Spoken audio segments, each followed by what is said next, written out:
we should not be saying mental health. We should be talking about mental wellness. Mental wellness.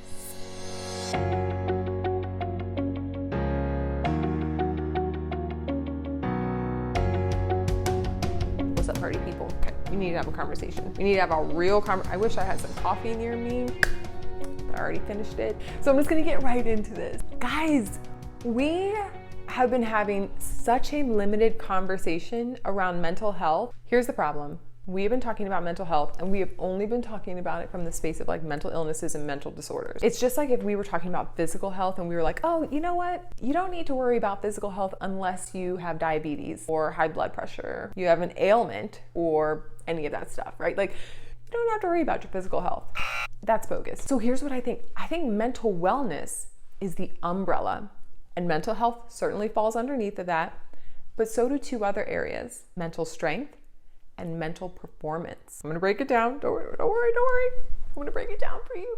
So when we first talk about mental health, that is everything that, yes, has to do with illnesses and disorders, but it also talks about brain health. Like the same way we take care of our body, you have to eat right, get exercise, make sure that you're sleeping enough, like all of that. We also need to pay attention to what we're doing for optimal brain health. Even like taking deep breaths, getting oxygen to your brain is a game changer. But are we talking about that? We need to be talking about it more. So we have illnesses and disorders, we also have brain health, and then the last thing we have under mental health is trauma. Because while some people may be born with a chemical imbalance, there are some people, like myself, where we weren't born with that, but it happened because of a traumatic experience. Okay, so now we get into mental strength and mental performance. When it comes to mental strength, again, think of it just like your physical strength. Why do we build our physical strength?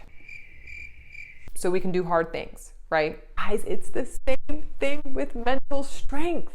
We need to develop our mental strength so we can do hard things. Here's what falls under mental strength: resilience, clarity, and composure. When you're developing your mental strength, you're building your resilience to get through everything that life may throw at you. Then we have clarity. Have you ever been so overwhelmed with emotion that you can't think straight?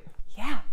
That's because when you are stressed out, for example, just so you know, I'm gonna get a little nerdy for like 2 to 3 seconds, so hang in there. This is really helpful information. Your brain is firing off cortisol, and that stops the prefrontal cortex from being able to think clearly. So if you develop your mental strength with specific exercises, you will be able to switch that back on, switch your prefrontal cortex, which is the CEO of your brain. It's the space where you make good decisions. You can switch that back on if you learn how to develop your mental strength, so you can then think clearly. Then the third part, composure. Same way that our emotions can shut down our thinking, it just makes us feel so scattered and so all over the place that a million thoughts could be firing off in a millisecond. I mean, I've been there. I'm sure that you have. Most humans have dealt with this, okay? I've not met one that has not dealt with that. So how do you maintain your composure so that you then can think clearly, so that you can make good, rational choices in your life? See how that all is about mental strength? And again, the same way we develop our physical strength through specific exercises, there are mental exercises that you can use to develop your mental strength. I mean, it doesn't get more clear than this. And then the last piece is mental performance. Mental performance is already something that they talk about a lot in sports. You will hear all of the elite athletes talk about mental toughness and mental performance. There are mental performance coaches and consultants out there who specifically work with athletes to help them focus and show up as their best self when it's game time. Why are we not talking about that with us average folk? That's a conversation that everybody should be having. Don't you want to show up as your best self in all the roles that you play? As a parent, as a partner, certainly in your profession, you want to show up as your best self. You want to be able to lock in. You want to be able to block out the distractions and really just perform at your highest and best capacity.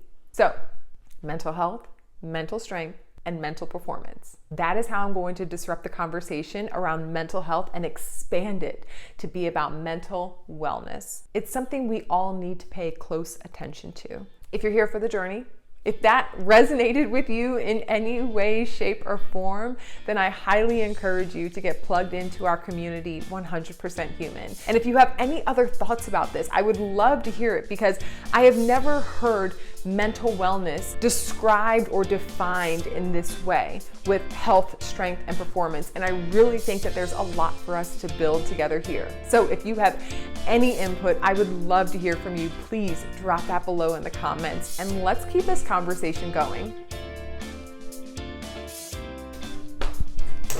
Ooh, look at that. Almost lost my phone. Okay.